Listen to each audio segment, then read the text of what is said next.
Hey, what's up? OPERATIONiDROID here, and in this video I'll be showing you how to get the iREC version 1.1 public beta on your iOS device. This works on iOS 7 all the way through iOS 8.1.3. For those that don't know, iREC is a screen recording application for non-jailbroken and jailbroken devices. Now, like I mentioned, this is a beta, therefore there is a couple of bugs in the app here and there. Some of the most notable ones are that there isn't audio recording and exporting may not work on some devices. Being as this is a beta, it's only a matter of time until the complete version is out, and that this tutorial will be outdated. So please, if you're watching this in the future, check the description for more information if this video does not work. Finally, if you're excited to learn how to get the iREC 1.1 beta, please hit that like button and let's try to reach 600 likes. And without any further ado, let's head into the tutorial. Alright, getting the iREC version 1.1 public beta is very simple. All you have to do is open Safari and paste in the URL the link that is in the description below, and then select install to begin installing the iREC version 1.1 public beta. Now, once it's done, you can open the application and it'll ask you to trust the app developer. Go ahead and select trust.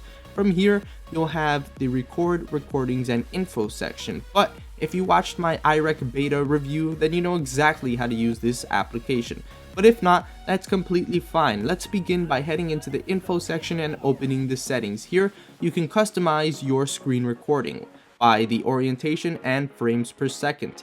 The orientation depends on what you're recording. In my case, I'm going to record in portrait, but if you're recording games like Minecraft Pocket Edition, make sure you put it in landscape.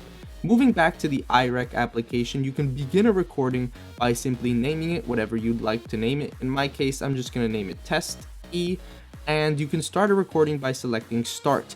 But keep in mind, if you're going to be recording OpenGL content like Minecraft Pocket Edition, Clash of Clans, emulators like GBA for iOS, you'll have to turn on Assistive Touch. Turning on Assistive Touch is very simple, and all you have to do is go to Settings, General, Accessibility, and scroll down to Assistive Touch and turn it on. It's that simple.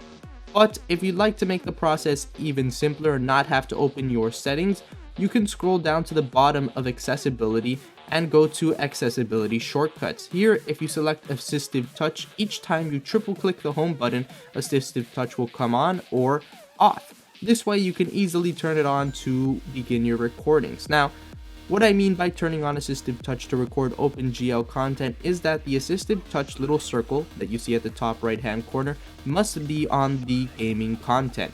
In this case, if I'm recording GBA for iOS, you must put the Assistive Touch on the actual screen.